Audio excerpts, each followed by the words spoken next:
Maayong buntag sa inyong tanan.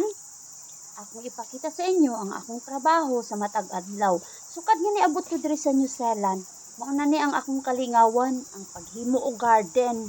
Kay aron nga dili na nako paliton ang kanini ang mga gulay nga gusto na kong kaunon. Kay pastilan, dati man daing mahala sa mga fresh nga gulay diri. Abi ko bag sa Pilipinas ra. Mahal ang palitonon nga mga fresh nga gulay. Sos, labaw man pud ining dapita. Sukad-sukad sa pag-abot nako ang akong napalit duha ra jud ka pakete nga gulay nga litos para himuonon og salad kay dili jud ko mabuhi og walay dahon nga gulay. Unya kay pag-abot nako dinhi nakita man ako nga dako kaayo og luna nya sayang lang ginatubuan ra sa mga sagbot mao ni nga ako na siyang gigarden. So karon ako jud ning paninduton ng akong garden nga aron tambok ang mga tanom. Abi ninyo wala ko gagamit diri og abono. Tungod kay ang akong ginagamit kanang mga kinating nako nga mga sagbot sa ground ug ang mga sanga-sanga sa kahoy nga ginagaling og pino-pino kay aron nga maoy himuon nga yuta. Mao na siya ang pinakaabono sa akong mga tanom. Pero tan-awa, in fairness, sobrang tambukas akong mga tanom diri Kung sa nasod pa ni nga akong gigikanan, dili jud ka makaingon nga wala ni siya abono. Sayangan lang jud ko sa kwarta nga akong ipalit og akong mga pagkaon. Kung kay kaya man akong mananom, mao ni nga naanad ko nga ingon ani na ang akong trabaho.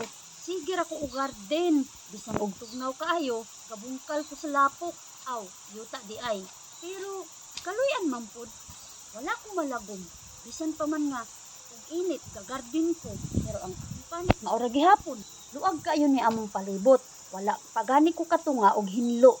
Kay naapay mga kahoy nga dapat akong i-train kay aron ang mga sanga magamit nako para himuong abono sa ako ang garden. Ug kulba kayo diri naapay mga bagon nga nangumbabit sa kahoy. Sus, pwede ka nang magkumbabit diri Kulang na lang jud diri unggoy.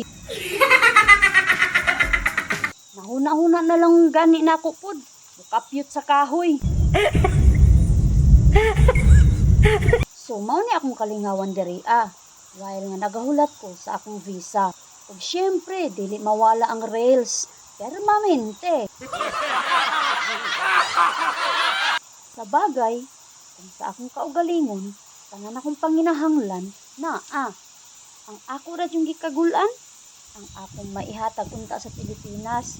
Kay kabalo ko nga ang kinabuhi dito sa Pilipinas, hilabihang paita. Ug ang mga palaliton, perting mahala. Labi na, nga sige silag kaon og bugas, so kinahanglan jud nila bugas. Karon, ug matod pa, ang kilo, 60. Pastilan, asa naman tong giingon nga tag 20 kilo sa bugas. Igo ra gyud taon tani sa handom. Kay gipalaom, mao ni giingon, salig, pero ayaw glaom. Wala ni akong na flat nga garden. Tag 10 meters, ug 4 feet kalapad. Kay aron side by side nga matamnan nako.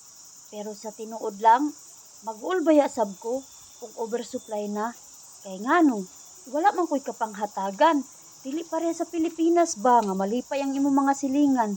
Pastilan, kung naa pa ni sa Pilipinas, paskang lipaya sa akong mga silingan. Murag magpiesta permi sa gulayan. Nanotis lang nako sa ilang kinaiyahan. Dili ka pwede maghatag og daghan. Gani, kung naa kay bisita, layo ra kaayo sa atua sa Pinas. Kay ngano, diri kapira gyud na ang imong idalit. Kung sa Pilipinas pa, mangutang pa ka sa tindahan kay aron lang mapalitan nimo og gwapa nga snack ang imong bisita.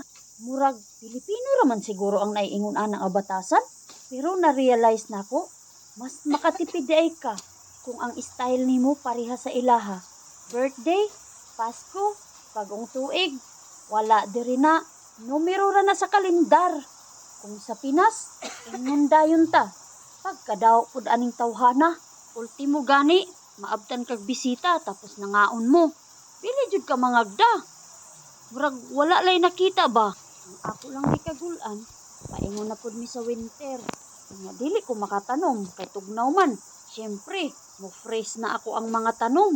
Murag maghulat-hulat na pud ko ani og bulan sa Setyembre aron magsugod na pud ko og tanom sa akong mga garden.